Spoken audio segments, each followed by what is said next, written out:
Thank you, Honorable Speaker, sir. I congratulate you on being appointed Speaker of this August House.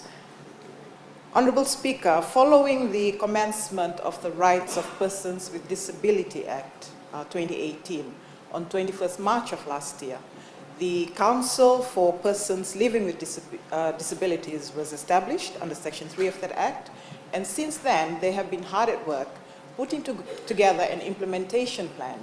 It's basically a forward-looking plan to see how we can translate the provisions of that Act into action on the ground. Putting together that implementation plan, Honorable Speaker, it's a 5-year plan, and there was consultations that was done prior to the plan being drafted, particularly in relation from people living with disabilities and those service providers that provide services to persons with disabilities. There are 10 key objectives for the implementation plan. Again, they're aligned to our national obligations under the Act and also to our international obligations under the Convention of the Rights of Persons Living with Disabilities.